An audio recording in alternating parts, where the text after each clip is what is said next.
good afternoon, everyone. And for those who are watching us from a different time zone, good morning or good evening, wherever you may be. And for those who are first time also in this platform or in this show, my name is Marilyn. I'm the CEO and founder of Customized Training Solutions Private Limited. We are Asia's most trusted training and business solutions provider, and we create programs that adds value and impact for leaders to stay relevant, adapt to the next normal, and ensure performance of a hybrid team. And our mission is to be able to inspire sustainable transformation by empowering leaders through customized learning solutions that drive outcomes and impact. We have served over 4,500 leaders from over 30 countries in different industries, including Petronas, Sony Mobile, Ayala Group, Meralco, Aboitiz, Seda Hotel, and Manila Hotel, to name a few. And for today, it's my great pleasure to introduce the leader. For today, he's Boris Joaquin. He's one of the Philippine our country's top-ranked corporate trainer on leadership and other people skills. Boris is the president and chief equipping officer of Breakthrough Leadership Management Consultancy Incorporated. He is also the founder of the Project Purpose Team Incorporated, a corporate educator under the Duke CE Global Educators Network in UK, an accredited facilitator by Blanchard Institute, a a certified DISC practitioner, a chartered professional in human resources, and a registered investor in people UK specialist. And without so much further ado, I'd like to bring in Boris. Hi, Boris. Hi, Marilyn. Thank you for having me in your show. And good day to everyone who's watching and listening right now. Yeah, it's my great pleasure to have you here today. I was actually a bit like when I saw your interview with Ken Blanchard, I said like, oh, I have to uh, be good in this interview because I'm interviewing someone who's been like doing this as well. So thank you so much for taking time to have this conversation with me. And before I ask you my first question, I just wanted to acknowledge Gul Bahar Shah. Hello from Pakistan. So for those who are actually watching us live today, please feel free to join Boris and I in this conversation to make it more exciting. Ask your questions and give us your comments or your takeaways from the conversation. And I'm sure with the introduction I've given to you, Boris, it's not enough to justify what you have done, not only for our country, but for several communities, as well as for leaders from corporates as well. So, in 2 to 3 minutes, perhaps, if you can add on or share what else you'd like us to know. I think I forgot to like mention the books that you have also authored. Please do so. Well, essentially, I'm a marketplace executive. So I started out my career as a marketing professional. I used to work for advertising agencies. Eventually, I became an advertising manager. One of my claim to fame is that I launched Downy in the Philippines, Wow. and then midway, I think I kind of discovered my penchant or my passion for teaching. Incidentally, both my parents are professors in the university, and I think I got their skills in teaching. So, but I don't really want to go to the academe. So I love doing trainings, making presentations, business pitches, and I realized that I really like the business of conducting a learning session, and I met Ken Blanchard's group. Actually, I fell in love with this advocacy called Lead Like Jesus, and I was only interested in volunteering to that. Eventually, I attended some of their workshops in the U.S. on self leadership, situational leadership. And when I was observing him from a distance, and he's a behavioral scientist, I mean, he's really an expert when it comes to observing and understanding behavior. I told to myself, I would want to do something like that. Parang I almost said like when I grow up, I want to be like Ken Blanchard, and it was Mhm. I was already 27, 28. I was in my almost in my 30s. So it was I thought it was too late to shift careers. And one of the session that we had is we had to write our life purpose. And when I was writing my life purpose, I didn't see the connection with marketing. So I decided to shift gears. So at age 30, 31, I started freelancing, just like what you did, what you're doing right now. So it could be an encouragement. I took a bold step, and I was already married then. I had my wife was pregnant, so I was really kind of pressured to provide for the family. But at the same time, I just thought I really want to make this work because I have to pursue my life purpose, and I can't be in a profession that it's not really my calling. Although Mhm. marketing has always been a fun field to be in. I started my career as a learning practitioner at age 30, 31. Eventually, I was freelancing, so I was doing leadership programs by Ken Blanchard, and then eventually, Salt and Light discovered me, my good friend RD Roberto. So we were doing leadership encounters, and it was ridiculously successful. I think people were attending it. I realized I had to resign from my full time job to actually do this, and I wanted to do more than just conducting workshop because Mhm. I think my brain cells has more to offer than just teaching in a classroom setting. So we started this consulting company called Breakthrough Leadership Management Consultancy Inc., where we started offering other programs and learning interventions, executive coaching, and all that. And 10 years ago, we bought Salt and Light, and now it merged together. Mhm. So that is essentially that's what I am right now. I'm a corporate educator. I educate people in the marketplace. Wow, thank you so much for sharing that inspiration to us. I mean, like, I I have been in the industry for about 8 9 years now, and I always look forward to actually having that. I mean, it's our passion, and we are generally in the same space of sales and marketing, but and yet our passion, our purpose actually lead us to where we are right now, right? It's really so much of inspiring others and helping others to transform or to empower them, right? With leadership. I mean, leadership is a life skill after all, which is our also like a theme for this conversation. So having said that, I mean, I would say that Ken Blanchard definitely is one of your influencers. Oh, Are definitely. there are there any other influencers that you would like to make mention? And what's your favorite leadership styles that leads you to how you define what leadership is for you now? I was about to say that I just discovered how older I am to you because when you said you're in the industry for about 8 years or so, it makes me feel ancient. So Gra- my mentors are more older than I am, I suppose. I'm kind of choosy about my mentors. I'm not really. There's a lot of people that are inspiring. So I think my criteria for choosing my mentors are the ones who actually made an impact in my life, and some of them are not popular. So they're credible and they're experienced individual, competent, experienced individuals. One of the popular ones is Joseph Grenny. I don't know if you know him. He's one of the writers of the book Influence, The Power of Influence. Mhm. Um, well, Influencer, The Power to Change the World, Crucial Conversations. And I think he has so many videos on YouTube. You guys may want to check him out.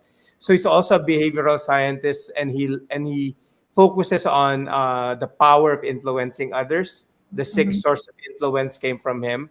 Mhm. Other people that I consider to be my mentors are Richard Blackaby, and he's really more of a religious leader. He's the son of Henry Blackaby, whom I look up to. Henry Blackaby is a spiritual giant in the Christian community. But Richard Blackaby is the one that I'm friends with, and we constantly connect with one another. My mentor's also Robert Clark, and he's really more like a cross trainer, and he's quite amazing with his legacy and his lifestyle. And recently, I was really and most of the people that I interview in my program in Philippine Star, recently I discovered Eduardo Briseño, and he's probably younger than I am by 10 years. I like the fact that he's an evangelist for growth mindset, and Mhm. I love growth minds. I love Carol Dweck. But by the way, I'm also part of Investors in People. So some of the people there, they're not popular, but or social media famous, but they're very. I mean, they're well known in the UK and in the business community. So Janet Webster, Jerry Plana, those Investors in People folks, I consider them to be my learning mentors. Wow, thank you so much for sharing that with us. Quite a number of them are quite new to me, but I mean the lessons or um, the programs that you've mentioned that they are known for are really like something familiar, and I would say like some of the challenges I guess that the leaders do face, like crucial, like handling crucial conversation, having a growth mindset as well. And it's interesting like how I mean I've listened and I've watched your session with Ken Blanchard, which you also mentioned earlier about leading like Jesus, right? And it made me like think about like, oh yeah, that actually makes sense. That's actually basic. I mean, like how he lead the disciples and how he lead the people, and how we should have that much faith, right, in the things that we have to do or the purpose that we have to live in this life. So it's very interesting as well for me. So that leads me actually to my next questions. Go Who, ahead.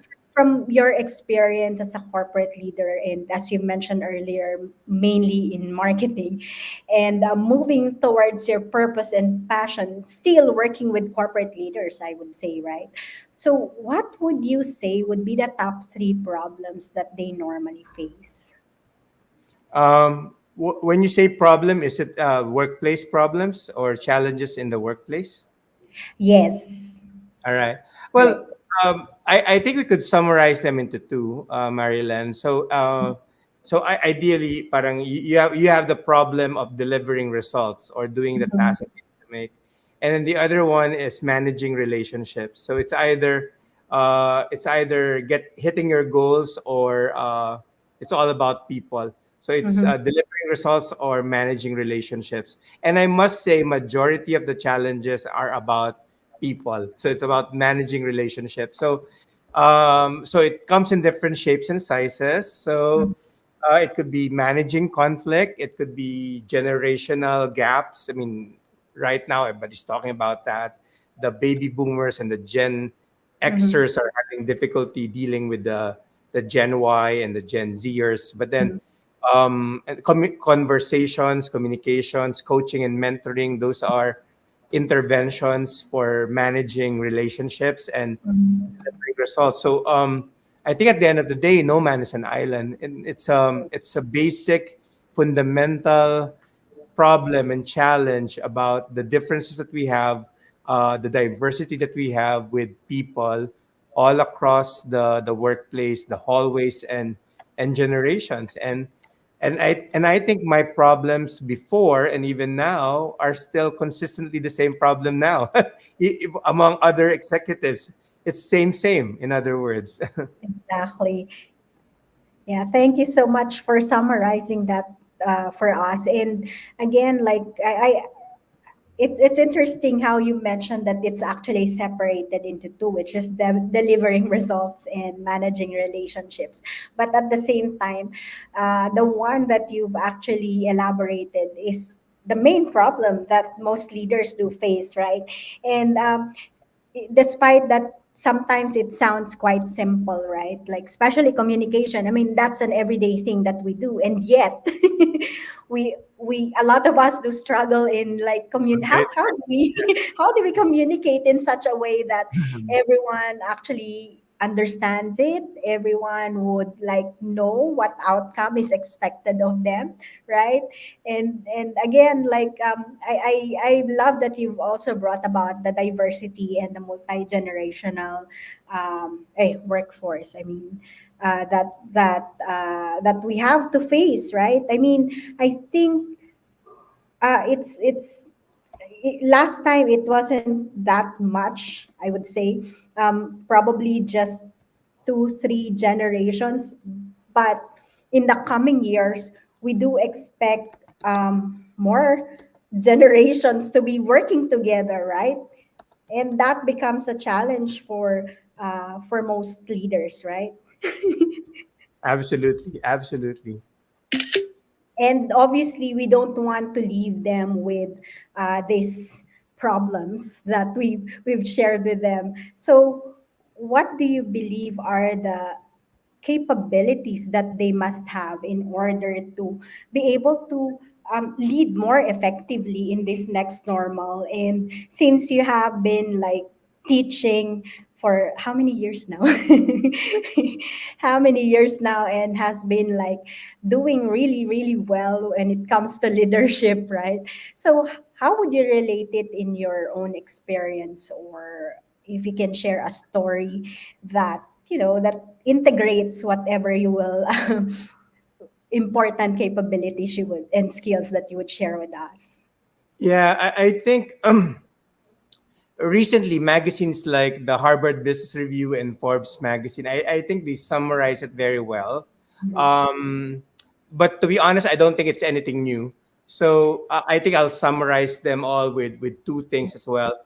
I think they're talking about agility, and the other one is empathy. And I want to, and I want it to be succinct for this interview, so it's not a laundry list of capabilities. Because to be honest, Marilyn, it's always been the case. We need to be agile, we need to be adaptable, we need to be flexible.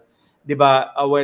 Sorry, I'm speaking Tagalog. When VUCA, if you remember VUCA, VUCA came into being, when they were talking it as a theory, the pandemic actually made it a reality. Now you should apply the VUCA principle. So it's all about managing the uncertainty, the validity of the environment. And how do you do that? You need to become a change agent. You need to be agile. You need to move faster. You need to make decisions faster. So agility is probably one of the competencies that has so many components to it, like making decisions faster, not just deciding between good and bad, but choosing making a choice between what's good and what's best. And agility is grabbing the opportunity, is identifying which one has more impact and which one is quite feasible. So the combination of those two. So that's agility. Is It's moving forward immediately, but it's also not ignoring the importance of learning. So while you're performing, which is agility, you need to learn. And it's not just learning. And I like the word empathy because recently it became a buzzword. On top of agility, people are saying, because of this hybrid, this future of work, we need to empathize more. And you know what they say, empathy is putting yourself in another person's shoes. But I like what I forgot his last name. The founder of Intuit, he said this. It's more than just putting yourself in another person's shoes. Before you put yourself in another person's shoes, you need to remove your own shoes first.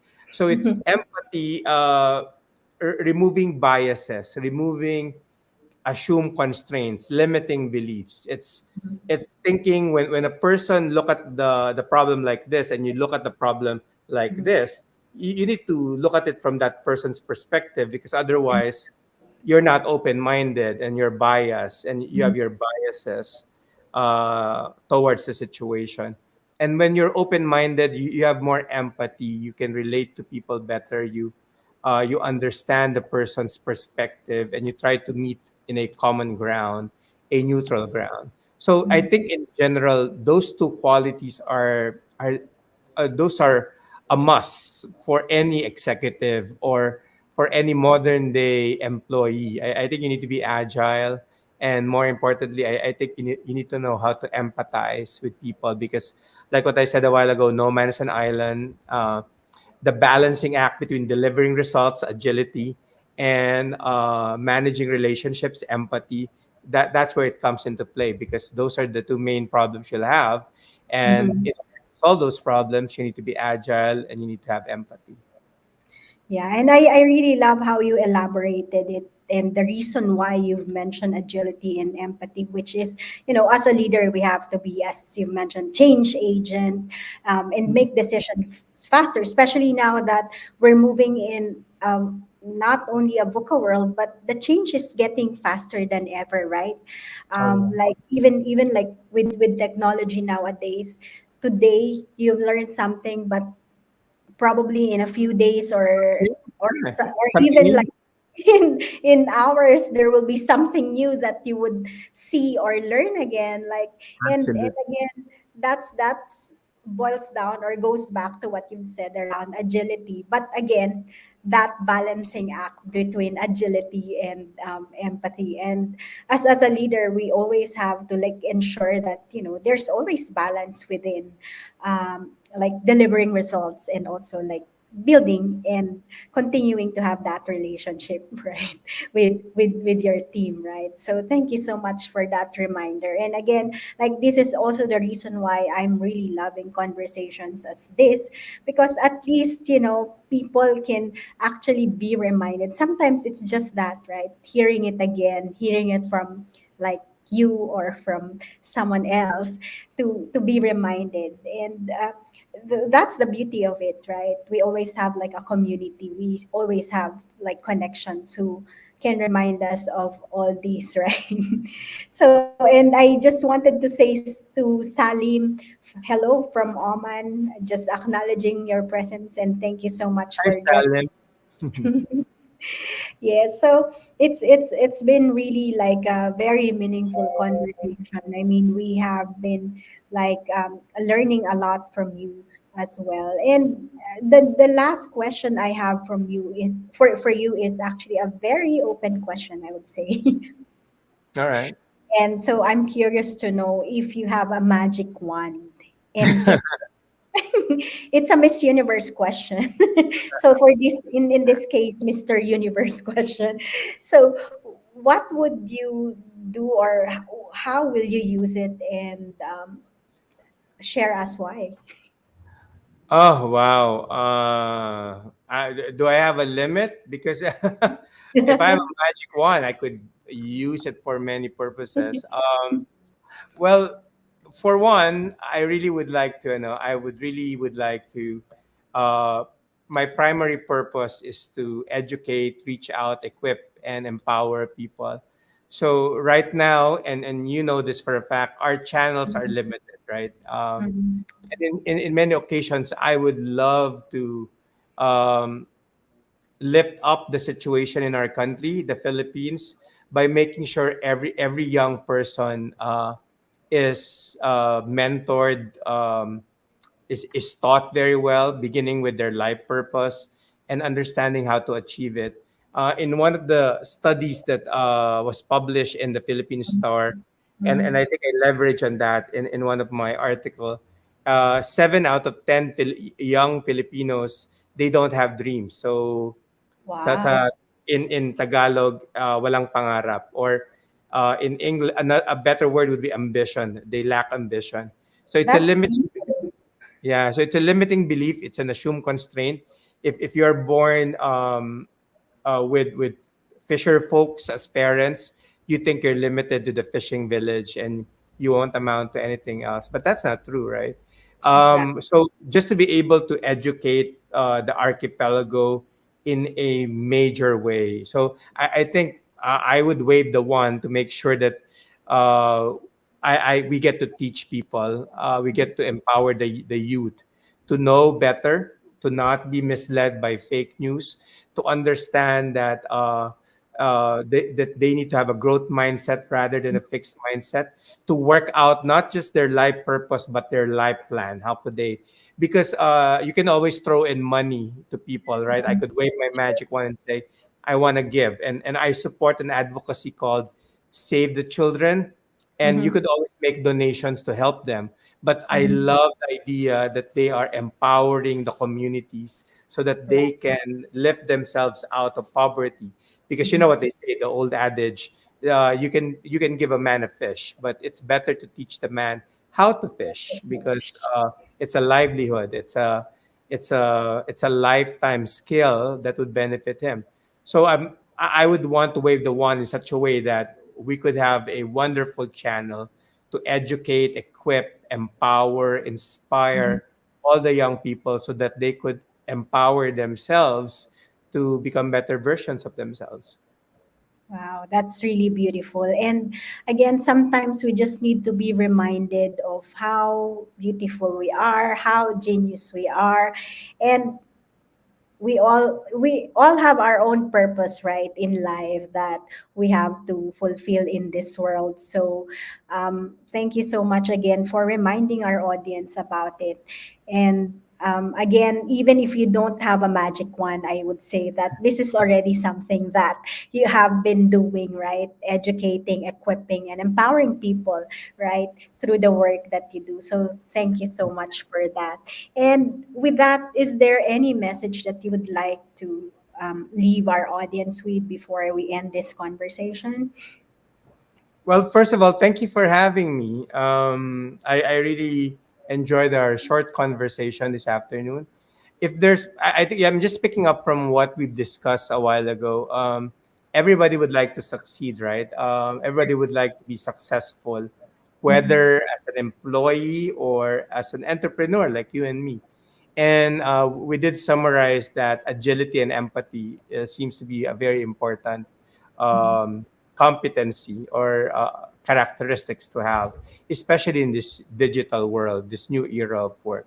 So I Mhm. want to double down on those things because at the end of the day, we need to be able to do the things that we need to do. If there's one wealth that we have, it's time. And I just turned 50 this year, so I was thinking I don't really have enough time to do all the things that I need to do. So I need to hustle. I need to redeem lost time, and that's what agility is all about. So True. don't wait for tomorrow.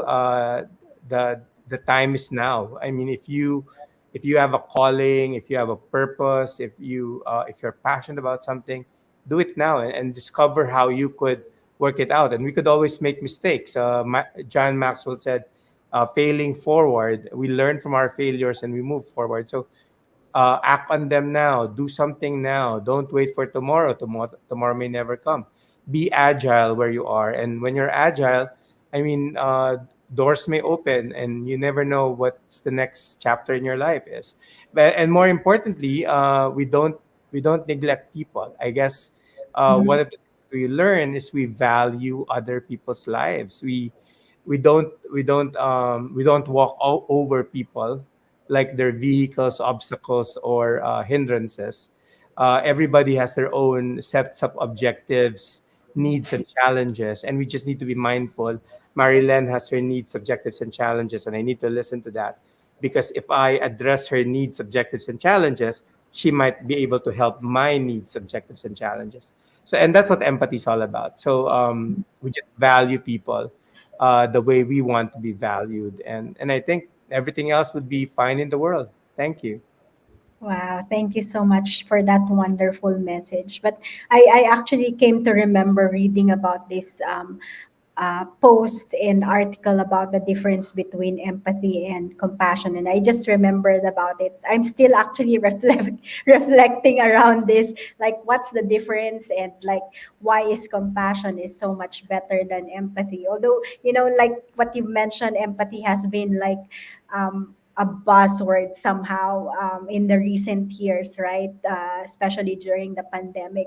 But it's interesting, like how it was, I think, Neela, if I remember her name, who posted around this, and she said like as a leader, she would recommend more around compassion. So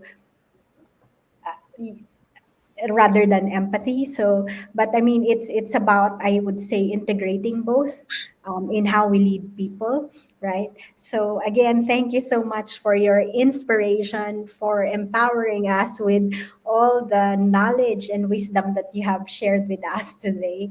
And thank you so much for the very important messages that you also like shared with us in today's session. Even this is very short conversation. And again, we would like to thank everyone who's watching us live today, who has engaged with us, and for those who will not be able to watch this live or who was not able to make it live today, like please feel free to ask questions. I'm sure I've tagged Boris on this post so that he can answer your questions. And again, join us in this journey to creating more like more opportunities to make this world a better place to live in.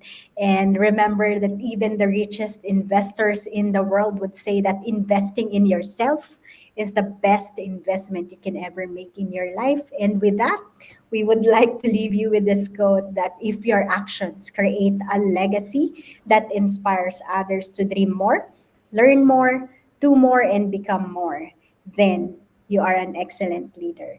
Thank you so much for being an excellent leader for us, Boris, and for the rest of your community. Thank you so much. Thank you, everyone, and have a good day. Bye for now. everyone.